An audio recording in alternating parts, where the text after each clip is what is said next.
All right, welcome. Today, I'm going to read the first chapter of Big Friendly Giant. The first chapter is called The Witching Hour. Sophie couldn't sleep. A brilliant moonbeam was slanting through a gap in the curtains. It was shining right onto her pillow.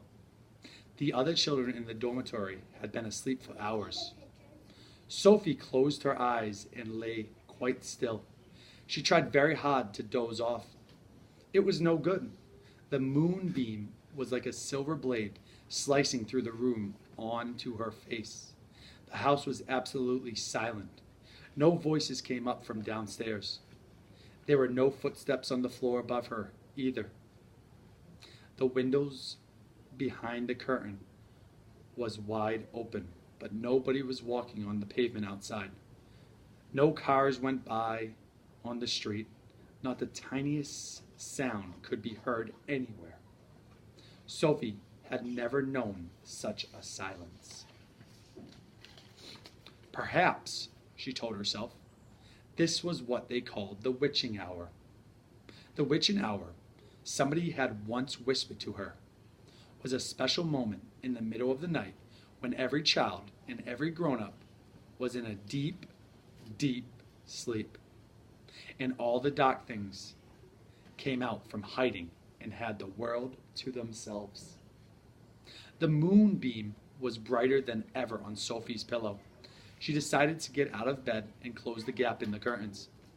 You got punished if you were caught out of bed after lights out, even if you said you had to go to the lavatory. That was not accepted as an excuse, and they punished you just the same. But there was no one about now. Sophie was sure of that. She reached out for her glasses that lay on the chair beside her bed. They had steel rims and very thick lenses, and she could hardly see a thing without them. She put them on, then she slipped out of bed and tiptoed over to the window. When she reached the curtains, Sophie hesitated. She longed to duck underneath them and lean out of the window to see what the world looked like now that the witching hour was at hand. She listened again. Everywhere it was deathly still. The longing to look out became so strong she couldn't resist it. Quickly, she ducked under the curtains and leaned out the window. In the silvery moonlight, the village street she knew so well seemed completely different. The houses looked bent and crooked, like houses in a fairy tale. Everything was pale and ghostly and milky white. Across the road, she could see Mrs. Rant's shop, where you bought buttons and wool and bits of elastic. It didn't look real. There was something dim and misty about that, too. Sophie allowed her eyes to travel further and further down the street. Suddenly, she froze. There was something coming up the street on the opposite side.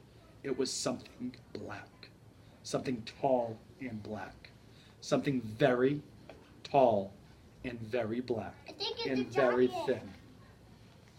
I think it's the friend.